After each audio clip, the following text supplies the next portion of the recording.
സാന്ത്വനം വരാനിരിക്കുന്ന ഒരു അടിപൊളി എപ്പിസോഡ് റിവ്യൂലോട്ട് എന്റെ എല്ലാ കൂട്ടുകാർക്കും സ്വാഗതം. എല്ലാവരും സുഖമായിരിക്കുന്നു എന്ന് കരുതുന്നു. നമുക്ക് ഇന്നത്തെ റിവ്യൂലോട്ട് കിടക്കാം. ബാലനാണെങ്കില് ഇപ്പൊ വലിയ സന്തോഷത്തിലാണ്. ദേവിക്കും ഒരു ജോലി കിട്ടാൻ പോവുകയാണല്ലോ എന്നോർത്ത്. ദേവിയാണെങ്കില് ടെൻഷൻ അടിച്ച് നിൽക്കുവാണ്. ബാലൻ ദേവിയോട് ചോദിക്കുന്നുണ്ട്, മോളെ ദേവി, തിങ്കളാഴ്ചയല്ലേ നിന്റെ അടുത്ത് സ്കൂളിലോട്ട് വരാൻ വേണ്ടി പറഞ്ഞത്? അപ്പോ ദേവി ഏതോ ലോകത്തായിരിക്കും. ദേവി മോളെ, നിന്നോടാ ചോദിച്ചത്, എന്തോ ഒന്നും മിണ്ടാത്തെ? ആ എന്താ ബാലച്ച, ഞാനൊന്നും കേട്ടില്ല. എന്താ ബാലച്ചൻ പറഞ്ഞേ? അല്ല മോളെ, തിങ്കളാഴ്ചയല്ലേ സ്കൂളിലോട്ട് വരാൻ വേണ്ടി പറഞ്ഞത്? ആ അതെ ബാലച്ച, അവൻ എന്നെ കണ്ടിരുന്നു. അവൻ എൻ്റെ അടുത്ത് പറഞ്ഞു. എന്താ ബാലച്ചനോട് പറഞ്ഞോ സ്കൂളിലോട്ട് വരണ്ടെന്ന്? അല്ല മോളെ, മോളുടെ സർട്ടിഫിക്കറ്റ് എല്ലാം ഒന്ന് കൊണ്ടുകൊടുക്കാനായിട്ട്. ആനന്ദേ, നാളെ തന്നെ നീ ആ സർട്ടിഫിക്കറ്റ് എല്ലാം ദേവിയുടെ കയ്യിൽ നിന്ന് വാങ്ങി കൊണ്ടുകൊടുക്ക്. അത് പിന്നെ അച്ഛാ. എന്താ ആനന്ദേ? അല്ല, ദേവിയുടെ സർട്ടിഫിക്കറ്റ് ഒന്നും ദേവിയുടെ കയ്യിലില്ല, വീട്ടിലാണെന്നാ പറഞ്ഞത്. എന്താ മോളെ, ഞാൻ പറഞ്ഞതല്ലേ ഇങ്ങനൊരു ആവശ്യത്തിന് സർട്ടിഫിക്കറ്റ് ഒക്കെ വേണോന്ന്. നീ എന്താ എന്നിട്ടിത് സീരിയസ് ആയിട്ട് എടുക്കാത്തെ? അപ്പൊ ഇന്ന് തന്നെ വീട്ടിൽ പോയി അത് എടുക്കായിരുന്നില്ലേ? അത് പാലച്ച, അമ്മയും അച്ഛനൊക്കെ ഒരു ഫംഗ്ഷന് പോയിരിക്കുക. അതുകൊണ്ട് ഇന്നങ്ങോട്ട് പോകാൻ പറ്റിയില്ല. നാളെ ഞാനും ആനന്ദേട്ടനും കൂടെ പോയി എടുത്തോളാം. ആ എന്നാ എത്രയും വേഗം അത് സ്കൂളിൽ ഏൽപ്പിക്കണം. അച്ഛാ, അത് ഞാൻ എന്തായാലും നാളെ തന്നെ എടുത്ത് സ്കൂളിൽ കൊണ്ടു കൊടുത്തോളാം. ആനന്ദ് അങ്ങനെ ബാലന്റെ അടുത്ത് പറയുന്നു. പിന്നീടായിട്ട് കാണിക്കുന്നത് ആര്യനെ ആയിരിക്കും. ആര്യനൊരു ഫോൺ കോള് വരുന്നുണ്ട്, പോലീസ് സ്റ്റേഷനിൽ നിന്നായിരിക്കും. അങ്ങനെ ആര്യന്റെ അടുത്ത് പറയുന്നുണ്ട്, നിങ്ങള് ഇവിടെ ഒരു കംപ്ലൈന്റ് തന്നിരുന്നില്ലേ? അയാളെ ഞങ്ങൾ പിടിച്ചിട്ടുണ്ട്, മിഥുനെ. അതുകൊണ്ട് നിങ്ങൾ വേഗം നിങ്ങളുടെ ഭാര്യയെയും കൂട്ടി ഇങ്ങോട്ട് എത്തണമെന്ന് പോലീസ് സ്റ്റേഷനിൽ നിന്ന് വിളിച്ചു പറയുമ്പോ ആര്യൻ പറയുന്നുണ്ട്, അത് പിന്നെ ഞങ്ങൾക്കിപ്പോ അങ്ങോട്ട് വരാൻ പറ്റില്ല, നാളെ രാവിലെ വന്നാ മതിയോ? അതെന്താടോ അങ്ങനെ? നിങ്ങൾ കംപ്ലൈന്റ് തരും, ഞങ്ങൾ ആ കുറ്റവാളിയെ കണ്ടുപിടിക്കും, എന്നിട്ടൊന്ന് ഇങ്ങോട്ട് വരാൻ വേണ്ടി പറയുമ്പോ നിങ്ങള് സമയം മാറ്റി പറയുന്നോ? മര്യാദയ്ക്ക് ഇപ്പൊ തന്നെ ഇങ്ങോട്ട് വരാൻ നോക്ക് എന്ന് പോലീസ് സ്റ്റേഷനിൽ നിന്ന് പറയുന്ന സമയത്ത് ആര്യൻ സമ്മതിക്കുക. എന്നാ മിത്രയെയും കൂട്ടി എന്തെങ്കിലും കള്ളം പറഞ്ഞിട്ട് വേണം വീട്ടിൽ നിന്ന് ഇറങ്ങാനായിട്ട്. അങ്ങനെ മിത്ര അടുക്കളയിൽ ജോലി ചെയ്തോണ്ട് നിൽക്കുമായിരിക്കും. അങ്ങോട്ടേക്ക് ആര്യൻ വരുന്നുണ്ട്. ആര്യൻ ഇങ്ങനെ മിത്രയെ ശബ്ദം ഉണ്ടാക്കി വിളിക്കുക. മീന് നോക്കുന്നുണ്ട്. എന്താടാ? ആ മിത്രയൊന്ന് വിളിക്കോ? മിത്രേ, ആരെയും വന്ന് നിൽക്കുന്നേ നോക്കിയേ. അങ്ങനെ മിത്ര തന്നെ ഞെട്ടുന്നുണ്ട്. അല്ല എന്താ അറിയാ, എന്താ കാര്യം? അല്ല മിത്രേ, എനിക്ക് നിന്നോടൊരു കാര്യം പറയാനുണ്ട്. എന്താ? ഇവിടെ വെച്ച് പറ. ചായ വേണോ? ചായ വേണമെങ്കിൽ എന്തിനാടാ അവളെ ബുദ്ധിമുട്ടിക്കുന്നേ? എന്നോട് പറഞ്ഞാ പോരെ, ഞാൻ ഇട്ടു തരില്ലേ എന്ന് ഗോമതി ചോദിക്കുന്നു. അല്ലമ്മേ, അതല്ല. പിന്നെ എന്താ കാര്യം? അത് മിത്രയുമായിട്ട് ഞാനൊന്ന് പുറത്തു പോവാ. അതെങ്ങോട്ടാ? അത് ഞങ്ങൾ ഫുഡ് കഴിക്കാനായിട്ട് പുറത്തു പോവാ. ഇത് കേൾക്കുന്ന ഗോമതിക്ക് ഒത്തിരി സന്തോഷാവുന്നുണ്ട്. ആണോ? എന്നാ നിങ്ങൾ വേഗം ഇറങ്ങിക്കോ. അച്ഛൻ്റെ അടുത്ത് ഞാൻ പറഞ്ഞോളാം, നിങ്ങൾ വാ. അല്ല, ഡ്രസ്സ് മാറണ്ടേ? മിത്രയ്ക്കൊന്നും മനസ്സിലാവുന്നുണ്ടായിരിക്കില്ല. ഈ ഡ്രസ്സിനൊന്നും ഒരു കുഴപ്പമില്ല, നീ വന്നേ, നിങ്ങൾ വേഗം ഇറങ്ങാൻ നോക്ക് എന്നും പറഞ്ഞ് ബാലന്റെ അടുത്തോട്ട് ചെല്ലുന്നുണ്ട്. ബാലേട്ടാ, ഇനി നിങ്ങളൊന്നും പറയണ്ടാട്ടോ. എന്താ ഗോമതി? അല്ല, ആര്യനും മിത്രയും കൂടെ ഒന്ന് പുറത്തോട്ട് പോവാ ഫുഡ് കഴിക്കാനായിട്ട്. ഇനി നിങ്ങളായിട്ട് അതിന് തടസ്സമൊന്നും പറയണ്ട. ഈ രാത്രി എന്തിനാ വെറുതെ പുറത്തൊക്കെ പോയി ഭക്ഷണം കഴിക്കുന്നേ? അതിൻ്റെയൊക്കെ ആവശ്യമുണ്ടോ? ബാലേട്ടാ, ഞാൻ പറഞ്ഞില്ലേ, അവര് പൊക്കോട്ടെ, നിങ്ങൾ ഇറങ്ങിക്കോ എന്നും പറഞ്ഞ് ആര്യനെയും മിത്രയെയും പറഞ്ഞു വിടുന്നു. പിന്നീടായിട്ട് ബാലൻ ഗോമതിയോട് പറയുന്നുണ്ട്, എന്റെ ഗോമതി, നീ എല്ലാറ്റിനും ഇങ്ങനെ സപ്പോർട്ട് ചെയ്തിട്ടാ അവൻ പാതിരാ വരെ അധ്വാനിച്ചുണ്ടാക്കുന്ന പൈസ ഒറ്റ നേരം കൊണ്ട് ഹോട്ടലിൽ കൊണ്ടുപോയി പൊട്ടിക്കാനാണോ? എത്ര രൂപയാ ഓരോരോ ഐറ്റംസിനും ഹോട്ടലിൽ നിന്ന് നിനക്കറിയുന്നതല്ലേ?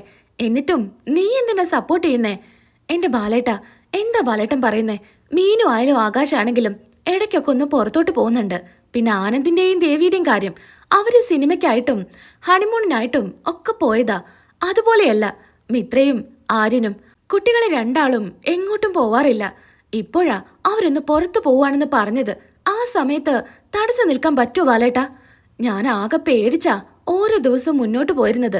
രണ്ടുപേരും ഇഷ്ടമില്ലാതെ കല്യാണം കഴിച്ചതാ. എന്നിട്ട് ഇപ്പോ രണ്ടുപേരും നല്ല സ്നേഹത്തിലാ കഴിയുന്നേ. അത് ഓർക്കുമ്പോ തന്നെ എനിക്കെന്തോ സമാധാനാ. എന്നാ നമ്മുടെ മീനു ഗോമതിയുടെ മുഖത്തോട്ട് തന്നെ നോക്കുന്നുണ്ട്. അബദ്ധത്തില് വായെന്ന് വീണതാണ് കേട്ടോ. രണ്ടുപേർക്കും ഇഷ്ടമില്ലാതെ കല്യാണം കഴിച്ചതാണെന്ന് ബാലൻ ഗോമതിയോട് ചോദിക്കുന്നുണ്ട്. അല്ല, നീ എന്താ പറഞ്ഞേ? അവർക്ക് രണ്ടുപേർക്കും ഇഷ്ടമില്ലാതെ കല്യാണം കഴിച്ചതാണെന്നോ? അല്ല, അത് അത് പാലേട്ടാ, മീനു എങ്ങനെയെങ്കിലും എന്നൊന്ന് രക്ഷിക്കടേ. അതച്ഛാ, അതമ്മ അതല്ല പറഞ്ഞത്. രണ്ടുപേരും കല്യാണം കഴിച്ചത് ആർക്കും ഇഷ്ടമുണ്ടായിരുന്നില്ലല്ലോ. ഇവിടെയും ആ വീട്ടിലും രണ്ടു കൂട്ടർക്കും ഇഷ്ടമില്ലാതെ കല്യാണം കഴിച്ചതല്ലേ. അക്കാര്യാ അമ്മ പറഞ്ഞത്. അവര് തമ്മിൽ ഇഷ്ടമായിട്ടല്ലേ കല്യാണം കഴിച്ചത്. പിന്നെന്താ പ്രശ്നം? ഗോമതി, ഇനി ഇത് ആവർത്തിക്കണ്ട. അവന്റെ അടുത്ത് പറഞ്ഞേക്ക്, ഞാൻ പറഞ്ഞോളാം ബാലേട്ടാ എന്നും പറഞ്ഞ് ബാലൻ ഉള്ളിലോട്ട് പോകുന്നുണ്ട്. അല്ല, അമ്മയല്ലേ ആര്യന് വേണ്ടിയിട്ടാ ഇന്ന് ചിക്കൻ കറി ഉണ്ടാക്കുന്നതെന്നൊക്കെ പറഞ്ഞത്. എന്നിട്ട് അവര് പുറത്തു പോയില്ലേ?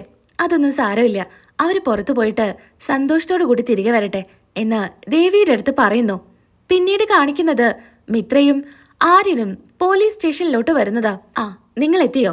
അപ്പോ നിങ്ങൾ പറഞ്ഞ പോലെ ആ കള്ളനെ പിടികൂടിയിട്ടുണ്ട്. പക്ഷേ ഞാൻ വിചാരിച്ച പോലെയൊന്നും അല്ലല്ലോ കാര്യങ്ങള്. എന്തായാലും അവനെ ഒന്ന് കാണിക്കാം എന്നും പറഞ്ഞ് മിഥുനെ വിളിക്കുന്നുണ്ട്. മിഥുനെ നേരിട്ട് കാണുമ്പോ ദേഷ്യം സഹിക്കാൻ പറ്റുന്നുണ്ടായിരിക്കില്ല മിത്രയ്ക്ക്. അവനെ അങ്ങ് കുത്തിനെ പിടിച്ചുകൊണ്ട് ചോദിക്കുന്നുണ്ട്, നീ എന്തിനാടാ എന്നെ ചതിച്ചത്? നീ എന്തിനാ ഇങ്ങനൊരു കാര്യം ചെയ്തത്? എന്റെ സ്വർണമായിട്ട് നീ എങ്ങോട്ടാടാ പോയത് എന്നൊക്കെ പറഞ്ഞ് മിഥുന അടിക്കാനായിട്ട് ചെല്ല. മിത്രയെ എല്ലാവരും ചേർന്ന് പിടിച്ചു മാറ്റുന്നുണ്ട്. നിങ്ങൾ എന്താ കാണിക്കുന്നേ? ഇതേ പോലീസ് സ്റ്റേഷനാ, അല്ലാതെ ചന്തയൊന്നും അല്ല. ഇതുപോലെ ബഹളം വെക്കാനൊന്നും പറ്റില്ല. അല്ല മാഡം, ഇയാള് തന്നെയാ എന്റെ സ്വർണമായിട്ട് പോയത്. അല്ല, നിങ്ങൾ എൻ്റെ അടുത്ത് പറഞ്ഞത് നീയും ഈ ആര്യനും തമ്മില് ഇഷ്ടത്തിലായിരുന്നു. ഇവൻ നിങ്ങളെ ഹെൽപ്പ് ചെയ്യാൻ വേണ്ടി വീട്ടിലോട്ട് വന്നതാ. ആ സമയത്താ സ്വർണ്ണം എടുത്തു കൊണ്ടുപോയെന്നാ. പക്ഷേ ഇയാൾ അങ്ങനെയല്ലല്ലോ പറയുന്നത്. തന്നെ നല്ല ആത്മാർത്ഥമായിട്ട് ഇയാൾ സ്നേഹിച്ചു, നീ തിരിച്ചു സ്നേഹിച്ച് നിങ്ങൾ തമ്മില് ഒളിച്ചോടി പോയതാണെന്നാലോ പറയുന്നേ. അതിലെന്തെങ്കിലും സത്യമുണ്ടോ? ഇത് കേൾക്കുന്ന മിത്ര ഒന്ന് പതറുന്നു. എന്നാ ആര്യൻ പറയുന്നുണ്ട്, അയ്യോ മാഡം, അത് അവൻ ചുമ്മാ പറയുന്നതാ. അവനിതിന്ന് രക്ഷപ്പെടാൻ വേണ്ടിയിട്ട് അവൻ ചുമ്മാ കള്ളം പറയുന്നതാ. അങ്ങനെയൊന്നുമില്ല. ഞാനും മിത്രയായിരുന്നു സ്നേഹിച്ചത്. ഇവനെ ഞങ്ങൾ ഹെൽപ്പിനായിട്ട് വിളിച്ചതാ. ഇങ്ങനെയാവുമെന്ന് ഞങ്ങൾ കരുതിയില്ല. ഇതിപ്പോ നിങ്ങൾ ഈ ആഭരണം പോയിട്ട് 5-6 മാസം കഴിഞ്ഞിട്ട് കംപ്ലൈന്റ് തന്നത്. എന്നിട്ട് ഞങ്ങൾ ഇയാളെ കണ്ടെത്തി. എന്നിട്ടിപ്പോ നിങ്ങൾ അങ്ങോട്ടും ഇങ്ങോട്ടും മാറി മാറി പറയുമ്പോ ഞങ്ങൾ എന്ത് ചെയ്യാനാ? അല്ല മാഡം, എന്റെ സ്വർണ്ണാഭരണങ്ങൾ അതെനിക്ക് തിരികെ തരണം. അത് അവന്റെ അടുത്ത് എത്രയും വേഗം എന്റെ കയ്യിൽ ഏൽപ്പിക്കാൻ വേണ്ടി പറ. ദേ മോളെ, ഞാൻ പറയുന്നോണ്ട് ഒന്നും തോന്നരുത്. ആഭരണം പോയിട്ട് 6 മാസമായി.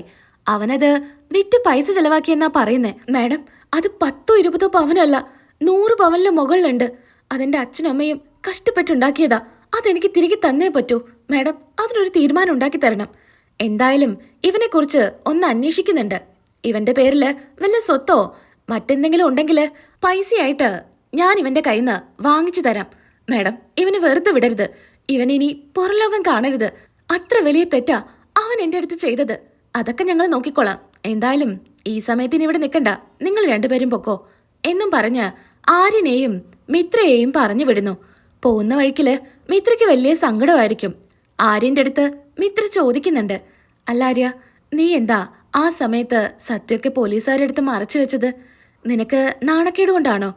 കല്യാണത്തിന് മുൻപേ നിന്റെ ഭാര്യ ഒരാളെ സ്നേഹിച്ചിരുന്നെന്നും അയാളെ കൂടെ ഇറങ്ങിപ്പോയെന്നും മറ്റുള്ളവരറിയുമ്പോ നാണക്കേട് കൊണ്ടാണോ നീ ഇങ്ങനെയൊക്കെ പറഞ്ഞത്? എല്ലാ സത്യങ്ങളും മറച്ച് നമ്മൾ തമ്മിൽ ഇഷ്ടമാണെന്നൊക്കെ പറഞ്ഞേ. നിനക്കെന്താ എനിക്കെന്താ നാണക്കേട്? അതുകൊണ്ടൊന്നുമല്ല ഞാൻ പറഞ്ഞത്. നീ ഇപ്പോ സത്യങ്ങളെല്ലാം പറഞ്ഞാലേ ഉറപ്പായിട്ടും അവര് വിശ്വസിക്കാനൊന്നും പോകുന്നില്ല. നിന്നെ പല രീതിയിലും അവര് ചോദ്യം ചെയ്യും. ആ സമയത്ത് നിന്റെ മനസ്സ് വല്ലാണ്ട് വേദനിക്കും. പിന്നെ നീയൊരു മോശം പെൺകുട്ടിയാണെന്ന് അവരങ്ങ് ചിത്രീകരിക്കും. അതെനിക്ക് കാണാൻ കഴിയില്ല. അതുകൊണ്ടാ ഞാൻ അങ്ങനെയൊന്നും പറയാതിരുന്നത്. നിനക്കിപ്പോൾ തോന്നുന്നുണ്ടോ എൻ്റെ കഴുത്തിൽ താലി കെട്ടിയത് നിനക്ക് ഒരു പ്രശ്നമായി മാറിയെന്ന്? എനിക്കൊരു കുഴപ്പവും തോന്നുന്നില്ല. നീയായിട്ട് ഇനി അങ്ങനെയൊന്നും ചിന്തിക്കാതിരുന്നാ മതി. ആര്യ, അവന്റെ കയ്യിൽ നിന്ന് ആ സ്വർണ്ണാഭരണങ്ങളോ അല്ലെങ്കിൽ പണമോ തിരികെ കിട്ടില്ലേ? അത് തിരികെ കിട്ടിയിട്ട് എൻ്റെ അച്ഛൻ്റെ മുൻപില് കൊണ്ടു കൊടുക്കാനാ ഞാൻ ഇത്രയും ആഗ്രഹിച്ചത്. നീ ഒരു തെറ്റും ചെയ്തിട്ടില്ല, നീ ആ സ്വർണ്ണം എടുത്തിട്ടില്ല എന്ന് എനിക്ക് എല്ലാവരോടും പറയണമെന്നുണ്ടായിരുന്നു. പക്ഷേ ഇനി അത് നടക്കുമെന്ന് തോന്നുന്നില്ല. ദേ മിത്രേ, അങ്ങനെയൊന്നും ചിന്തിക്കല്ലേ. അവര് പറഞ്ഞില്ലേ അന്വേഷിക്കാമെന്ന്. അവന്റെ പേരിൽ എന്തെങ്കിലും സ്വത്തുവകകൾ ഉണ്ടെങ്കിൽ ഉറപ്പായിട്ടും പൈസയെങ്കിലും നമുക്ക് കിട്ടിയിരിക്കും. അത് നിനക്ക് ചുമ്മാ തോന്നുന്നതാ. അവനെക്കുറിച്ച് എനിക്ക് നന്നായിട്ട് അറിയാം. അവന്റെ പേരിൽ ഒരു സ്വത്തുമില്ല. ഞാന് അവനെക്കുറിച്ച് എല്ലാം അറിഞ്ഞിട്ടല്ലേ അവന്റെ കൂടെ ഇറങ്ങി തിരിച്ചത്. അങ്ങനെ ആര്യനിങ്ങനെ മിത്രയുടെ മുഖത്തോട്ട് നോക്ക. നീ ഇപ്പം എന്താ എന്നിങ്ങനെ നോക്കുന്നേ? നീ ചിരിക്കുന്നത് എനിക്ക് മനസ്സിലായി.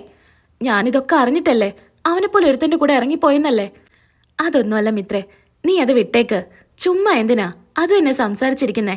നമുക്ക് ഈ അടുത്തേ ഒരു നല്ല ഹോട്ടലുണ്ട്, അവിടെ പോയിട്ട് ഭക്ഷണം കഴിച്ചിട്ട് വീട്ടിലോട്ട് പോവാം എന്നും പറഞ്ഞ് ആര്യനും മിത്രയും ഭക്ഷണം കഴിക്കാനായിട്ട് ഹോട്ടലിലോട്ട് കയറുന്നു. പിന്നീട് കാണിക്കുന്നത് പിറ്റേ ദിവസം നടന്ന കാര്യങ്ങളെല്ലാം മീനുവിൻ്റെ അടുത്ത് പറയുന്നതാ.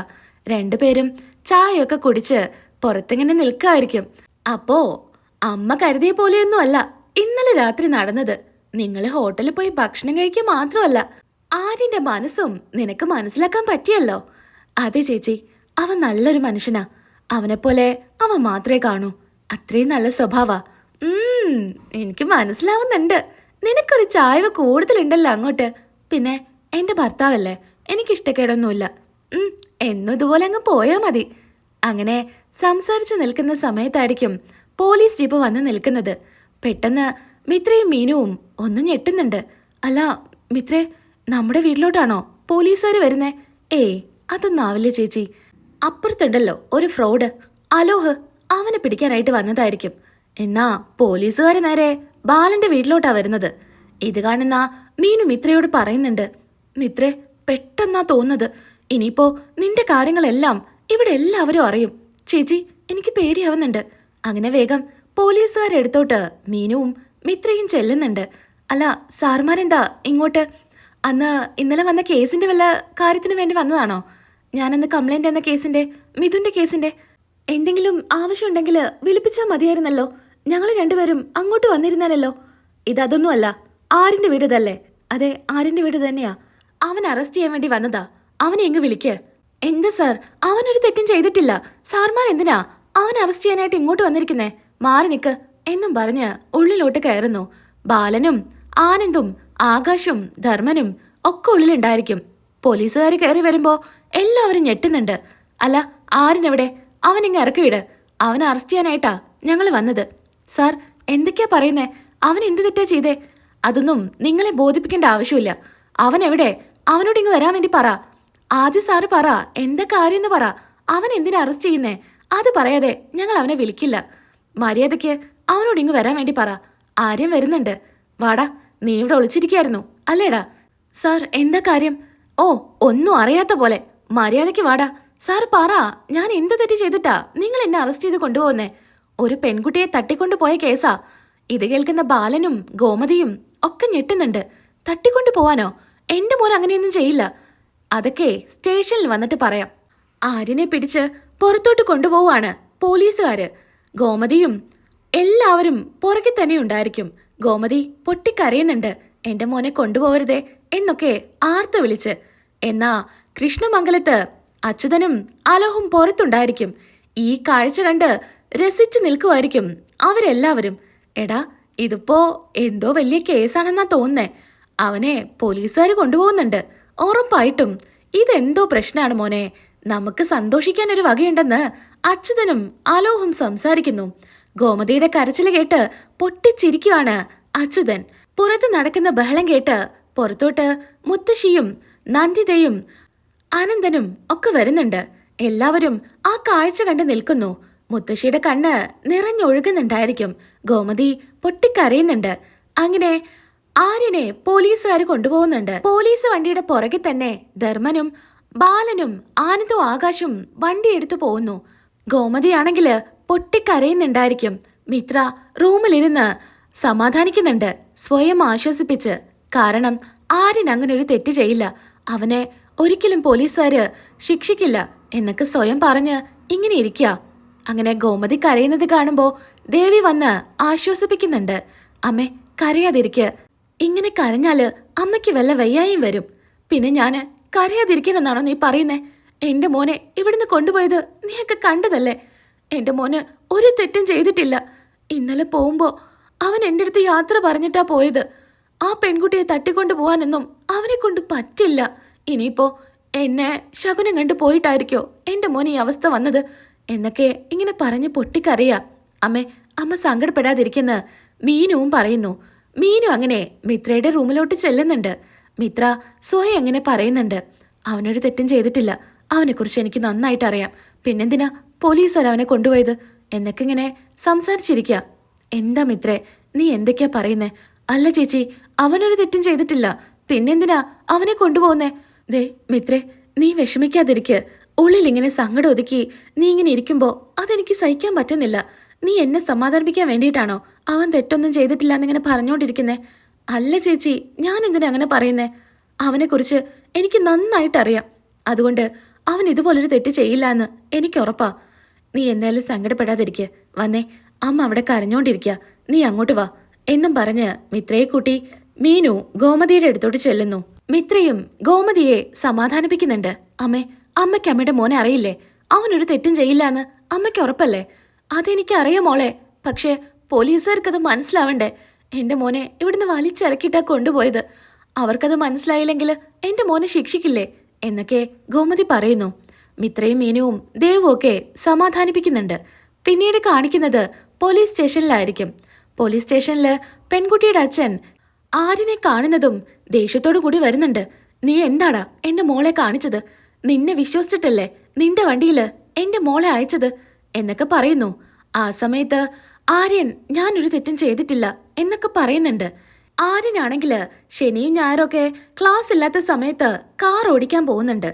അങ്ങനെ ഇരിക്കെയാണ് ഒരു ലോങ് ട്രിപ്പ് ആര്യന് കിട്ടുന്നത്. കുട്ടികളെല്ലാം ചേർന്ന്, കോളേജ് സ്റ്റുഡൻസ് എല്ലാം ചേർന്ന് ഒരു ടൂർ പോവുകയാണ്.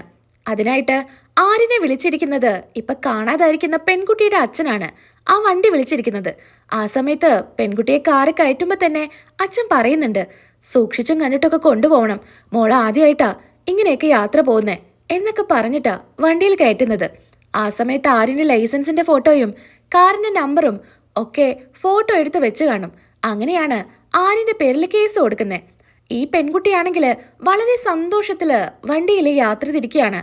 അതിനിടയില് കൂട്ടുകാരികൾക്കെല്ലാം വിളിച്ച് സംസാരിക്കുന്നൊക്കെയുണ്ട്. പിന്നീട് കുറച്ചു ദൂരെ എത്തുമ്പോൾ ഫ്രണ്ട്സ് രണ്ടുപേര് കയറുന്നുണ്ട്. 2 ആണുങ്ങളായിരിക്കും. ആ 2 പേരും ആ പെൺകുട്ടിയെ ചതിക്കാനായിട്ടാണ് കൊണ്ടുപോകുന്നത്. സ്വന്തം കൂടെ പഠിക്കുന്ന കൂട്ടുകാരിയാണെന്നൊക്കെ മറന്ന് ആ കുട്ടിയോട് പെരുമാറുന്നുണ്ട്. ആ കുട്ടി ചോദിക്കുന്നുണ്ട്, അല്ല നമ്മുടെ ബാക്കി ഫ്രണ്ട്സൊക്കെ എവിടെ? അവളുമാരൊന്നും എന്താ വരാത്തത്? അവരൊക്കെ വന്നോളും. പറ, അവരെന്താ വണ്ടി കയറാത്തെ? അതെ, ഞാൻ നിന്റെ അടുത്ത് പറയാതിരുന്നതാ. അവര് നിനക്കൊരു സർപ്രൈസ് തരാനായിട്ട് ആദ്യമേ നമ്മൾ വിചാരിച്ച ഡെസ്റ്റിനേഷനിൽ എത്തിയിട്ടുണ്ട്. ഇനിയിപ്പോ നമ്മളങ്ങോട്ട് പോയാൽ മതി. അതെന്താ മുൻപ് പറയാഞ്ഞേ? എന്നാ ഞാൻ അവരുടെ കൂടെ വന്നേനല്ലോ. നിങ്ങൾ എന്താ എന്നിൽ നിന്ന് മറച്ചു വെക്കുന്നേ എന്നൊക്കെ ആ പെൺകുട്ടി പറയാ. ആര്യന് ഇതൊന്നും ഒട്ടും ഇഷ്ടപ്പെടുന്നുണ്ടായിരിക്കില്ല. ആ 2 ചെറുപ്പക്കാര് ഫ്രൂട്ട്സ് വാങ്ങാൻ ഇറങ്ങുന്ന സമയത്ത് ആ പെൺകുട്ടിയോട് ആര്യൻ ചോദിക്കുന്നുണ്ട്, ഇത് നിന്റെ ഫ്രണ്ടാണോ? അതേട്ടാ, എന്താ അവന്മാരിങ്ങനെയൊക്കെ പെരുമാറുന്നതെന്ന് എനിക്കറിയില്ല. എൻ്റെ അടുത്ത് ഇതുവരെ ഇങ്ങനെയൊന്നും പെരുമാറിയിട്ടില്ല. എന്നാലേ പേടിക്കാതിരിക്കുന്നൊക്കെ പറഞ്ഞ് പെൺകുട്ടിയെ സമാധാനിപ്പിക്കുന്നുണ്ട്. ആ 2 പയ്യന്മാരും വണ്ടിയിൽ വന്ന് കയറുന്നുണ്ട്. പെൺകുട്ടിയുടെ അപ്പുറം ഇപ്പുറമാണ് ആ 2 പയ്യന്മാരും ഇരിക്കുന്നേ. കുറച്ചു ദൂരം എത്തുമ്പോ ആര്യൻ വണ്ടി നിർത്തുന്നുണ്ട്. വണ്ടി സ്റ്റാർട്ട് ആവുന്നില്ല എന്ന് അവരെടുത്ത് പറയുന്നു. ഒന്ന് തള്ളിയാല് ചിലപ്പോ സ്റ്റാർട്ട് ആവും എന്ന് പറയുമ്പോ 2 പേരും ഇറങ്ങി തള്ളുക. ആ തക്കത്തില് പെട്ടെന്ന് അവിടുന്ന് രക്ഷപ്പെടുന്നുണ്ട് ആ പെൺകുട്ടിയായിട്ട്. അങ്ങനെ ആ പെൺകുട്ടിയെ വീടിന് ഫ്രണ്ടില് എത്തിക്കുകയാണ്. ഈ സമയത്ത് പറയുന്നുണ്ട്, ഏട്ടാ ഒരുപാട് നന്ദിയുണ്ട്. പിന്നെ എന്റെ വീടിന്റെ ഫ്രണ്ടിൽ കൊണ്ടുപോയി നിർത്തണ്ട. അവിടെ നിർത്തിയാല് അച്ഛൻ ചോദിക്കും എന്താ എന്റെ കൂട്ടുകാരികളൊക്കെ എവിടെയാന്ന്. അതുകൊണ്ട് അത് വേണ്ട, ഇവിടെ നിർത്തിയാൽ മതി എന്ന് പറഞ്ഞ് ആ പെൺകുട്ടിയെ കുറച്ച് മാറിയായിരിക്കും വണ്ടി നിർത്തി കൊടുക്കുന്നത്. അങ്ങനെ കുറച്ച് പൈസയൊക്കെ എടുത്ത് ആര്യന് കൊടുക്കുന്നുണ്ട്. ഏട്ടാ, എൻ്റെ കയ്യിൽ ഇപ്പം ഇതേ തരാനുള്ളൂ. ഫ്രണ്ട്സ് എല്ലാവരും ചേർന്ന് ഷെയർ ഇട്ടാ പൈസ തരാമെന്ന് തീരുമാനിച്ചേ. ഇത് വാങ്ങിക്ക്. വേണ്ട, ഇതൊന്നും എനിക്ക് വേണ്ട. അത് പറ്റില്ല, ഏട്ടനിത് വാങ്ങിച്ചേ പറ്റൂ എന്നും പറഞ്ഞ് പൈസയും കൊടുത്ത് ആ പെൺകുട്ടിയും പോവാണ്. ആര്യനും അപ്പം തന്നെ വണ്ടി എടുത്ത് പോകുന്നുണ്ട്. അത്ര മാത്രമേ ആര്യനറിയൂ. എന്നാ ആ പെൺകുട്ടി വീട്ടിലെത്തി കാണില്ല. അങ്ങനെയാണ് വണ്ടിയിൽ കൊണ്ടുപോയ ആര്യന്റെ പേരില് ആ പെൺകുട്ടിയുടെ അച്ഛൻ കേസ് കൊടുത്തിരിക്കുന്നത്. നാളത്തെ എപ്പിസോഡിൽ ബാക്കി റിവ്യൂ ആയിട്ട് കാണാം. നമ്മുടെ വീഡിയോ ഇഷ്ടപ്പെടുന്നുണ്ടെങ്കിൽ ഒന്ന് ലൈക്ക് ചെയ്തേക്കണേ. സബ്സ്ക്രൈബ് ചെയ്യാത്ത കൂട്ടുകാരാണെങ്കിൽ ഒന്ന് സബ്സ്ക്രൈബും ചെയ്തേക്കുക. അപ്പോൾ നാളെ നമുക്ക് ഇതേ സമയത്ത് കാണാം. അപ്പോൾ ടാറ്റാ.